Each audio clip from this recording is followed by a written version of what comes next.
right, guys, so now I'm gonna show you how to color these drawings that you just did. If you did one, cool. If you did all four, cool.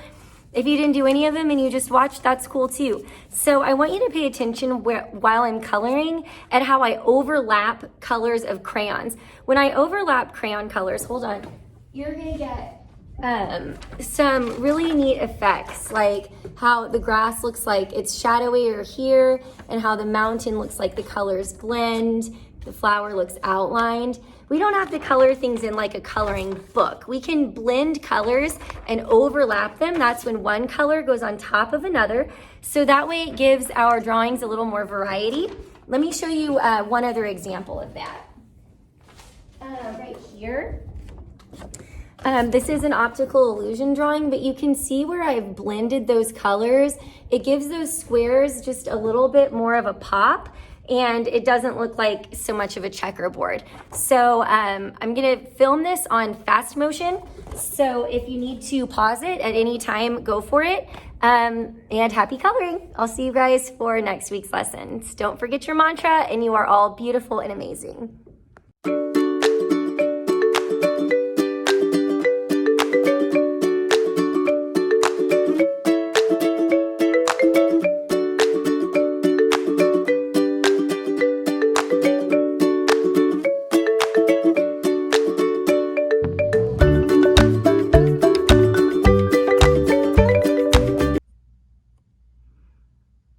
Okay guys, so I know that we've done all of our work so far with crayons, and I chose to do that because I don't know what you guys have at home, and I want you all to be able to participate.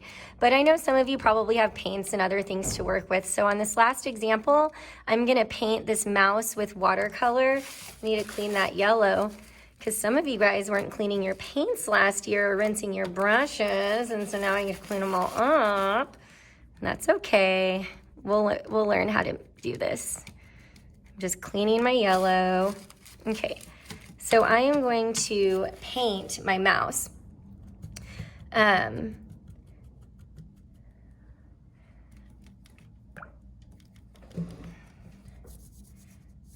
guys can paint yours however you want if you have paints. If you don't have paints, don't worry about it.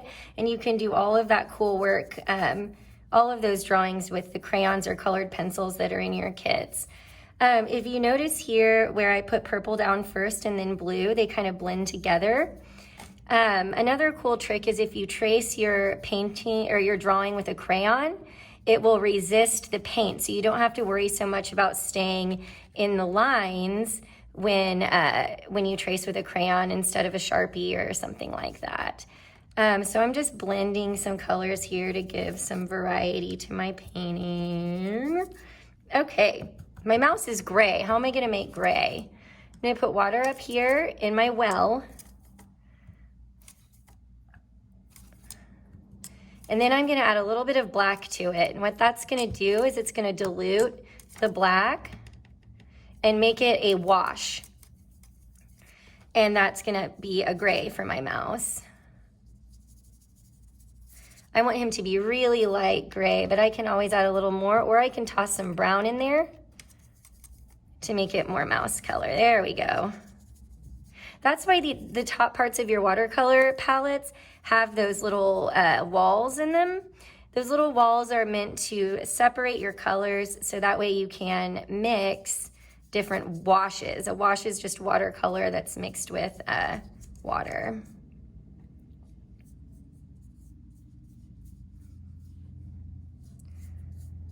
And if you don't have paint at home, guys, don't worry about it because we've got paint here. And when you guys come back to school and you get to work in the art studio, I will teach you all of these skills again, and we'll have lots of fun painting and creating together. So don't stress out if you don't have paint at home. It's really no biggie. Mice have weird pink tails. We don't have pink. So I am going to make another wash with red to make a pink color, kind of pink color. It'll probably be more red. Here he goes. Put that up here in his ears too. Again, I'm doing this really fast. If you're taking your time, you'll have a lot more variety in your work. I just can't make super long videos because they take forever to upload. Okay. So here my watercolor's spreading, and that's okay. It's gonna look pretty beautiful when it dries. And then for the background, I'm going to use a crayon because I'm gonna use a crayon for his whole nose too. And for his belly. Normally I would have wanted to do that first, but I made that choice last minute, so that's okay, because, you know, you do you. It's your artwork. You do it how you want. Okay, and then I'm gonna color in the background.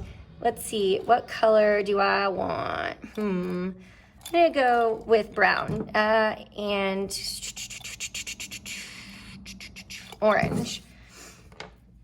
And I want you guys to notice, and I'm sure you noticed this when I was coloring the dinosaur and the cat and the rocket, that my hand is always moving in the same direction back and forth like this.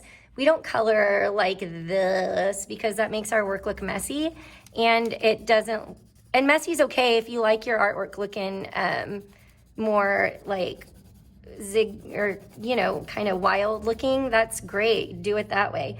But if you want it to look neat, keep that hand moving in the same direction back and forth, and then you can move more quickly, and you can get right up to those edges and fill a lot of space real fast. And we always want to fill our whole page. We don't want to draw something tiny in the middle. And if you make a mistake, walk through it, because likely you might be working with a limited amount of paper. We can always flip it over and use the back if you make a mistake, but don't make a mistake and then just toss it. Mistakes are proof that you're trying, and they also help you walk through learning how to draw, seeing those mistakes. All right, and there's a crayon and watercolor mouse. So I will see you guys next week for shape lessons. Have a good weekend.